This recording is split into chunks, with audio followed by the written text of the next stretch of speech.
everyone, and welcome to another video. Today I want to talk about my thoughts on the RE3 remake and where I stand on it after completing it to 100%. And like a lot of fans, I can say that I'm mixed. I really enjoyed my time with this game.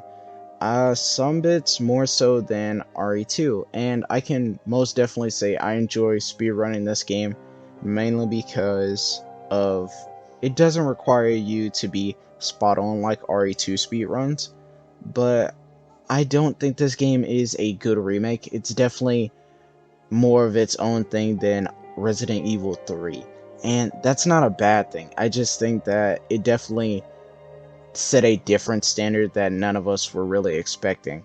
And when you see that RE2 was indeed a reimagining, it still managed to walk the fine line of a remake and reimagining. This game feels more like a completely different RE3 than Resident Evil 3, and that's not a bad thing. It still hits most of the story beats, it just does it in a manner that's not as clean as the original Resident Evil 3. And when I say as clean, everything here feels rushed.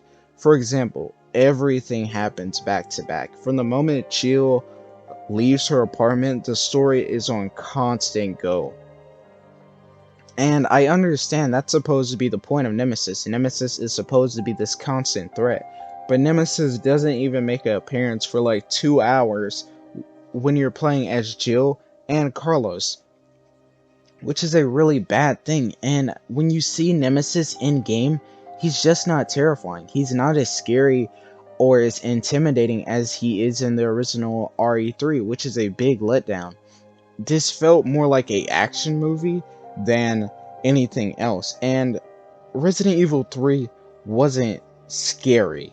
I can say that the original wasn't scary. It had its moments, but it wasn't scary. Resident Evil 3 was supposed to strive off of gothic horror. It was supposed to strive off of the lingering thought that Nemesis can show up anywhere.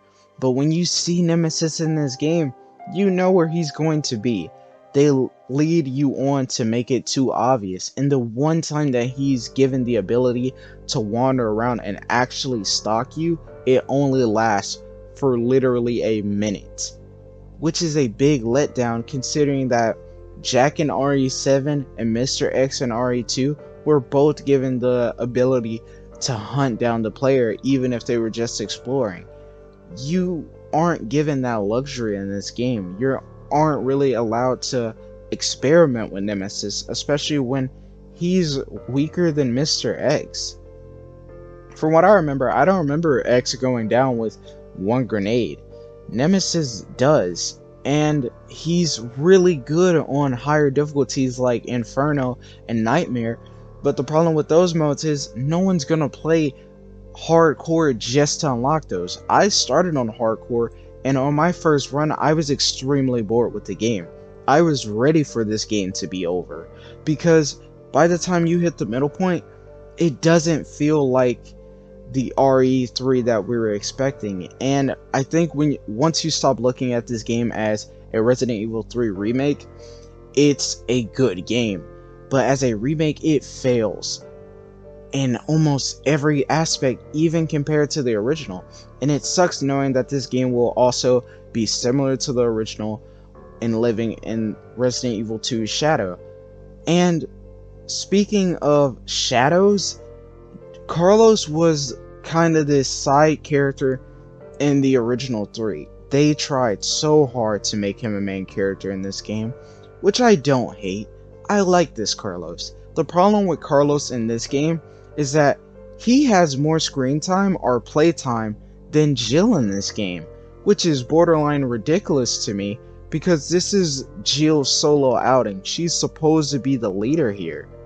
I don't mind Carlos going to the RPD, but you can't have Carlos go to the RPD and then cut the park. That doesn't work that way. You can't have Carlos go to the hospital just like he does in the original, but then have Jill do basically the same thing without having created a new section.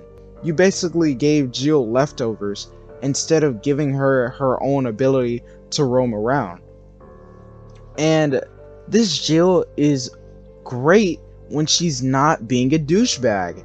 But the problem with this Jill, for the majority of the game, she's legit a twat. She's really irritating, and I don't like it when she's being herself and she's not being legit a annoyance to everyone. She's fine. I don't hate her. She's great. The actor that portrayed Jill in this game is fantastic. The script that she was given was not that good, and the dialogue that she has is so weak. It is absolutely corny, in my opinion. She's not cool in any manner. And the thing that set Claire and Jill apart, because I was honestly ready for Jill to be Claire 2.0 from the RE2 remake, and she really isn't.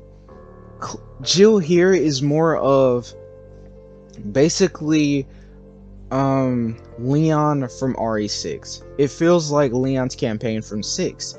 It feels out of place with RE2, and they bring some things together, but it doesn't feel natural. For example, we only get to meet Brad for like 30 seconds and he's dead.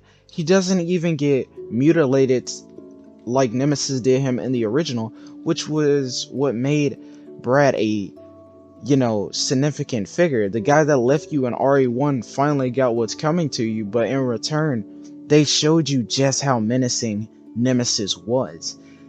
And I'm hoping that Capcom does give us DLC, because this game really needs it, but it doesn't seem like we're going to get it anytime soon, because Resistance is supposed to be getting a update on the 17th or whatever, and personally, I have no interest in that mode. It's legit bad, in my opinion. It's not worth it. So, I just really wish that Capcom would have waited more time to give this game its opportunity to shine.